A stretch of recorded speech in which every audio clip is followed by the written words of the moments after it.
कोल्हापुरात अपक्ष उमेदवार बाजीराव खडे रिंगणात। उमेदवारी अर्ज माघार घेतला नाही। बाजीराव खडे गेली अनेक वर्ष काँग्रेसचे पदाधिकारी आहेत। उमेदवारी देताना विचारात न घेतल्यानं बाजीराव खडे रिंगणात उतरण्याचा घेतला निर्णय। उमेदवारी अर्ज मागे घेण्याच्या दिवशीही वरिष्ठ नेत्यांनी संपर्क केला नसल्याचं खडे यांनी सांगितलं। त्यामुळे पक्षाला माझं महत्त्व नाही, सामान्य कार्यकर्त्याचा सन्मान व्हावा यासाठी मीही लोकसभा निवडणूक लढवणार नाही। मुळात मी जो मुद्दा ह्या संदर्भानं मांडतो आहोत की तुम्ही जो विषय मांडलात की हा विषय हाच आहे की आमची जी तिकीट वाटपाची जी प्रक्रिया आहे ह्यामध्ये जे सर्वसामान्य कुटुंबातील जो कार्यकर्ता आहे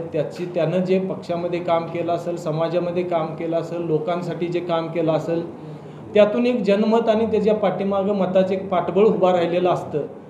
हे कुठंतरी नाकारलं जाते आणि ह्या बाकीच्या गोष्टींना महत्त्व दिलं जाते हे स्पष्ट होते। आणि म्हणूनच मला हे दाखवून द्यायचं आहे ह्या निवडणुकीच्या माध्यमातून की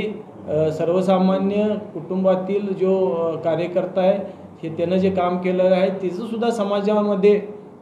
स्थान असतं आहे, त्याच्या पाठीमागं पण मताचं काहीतरी पाठबळ उभं राहते आणि ह्या गोष्टी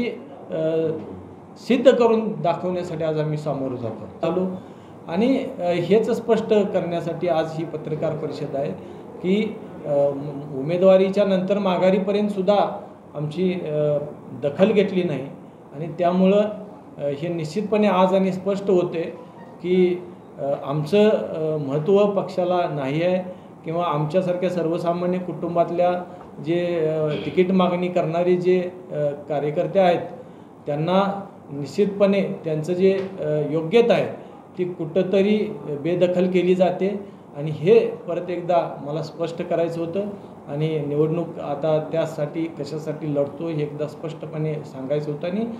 आम्ही ह्या निवडणुकीला सामोरं जातो आहे, अगदी ताकदीनं लढणार आहे हे स्पष्ट करण्यासाठी आजची पत्रकार परिषद।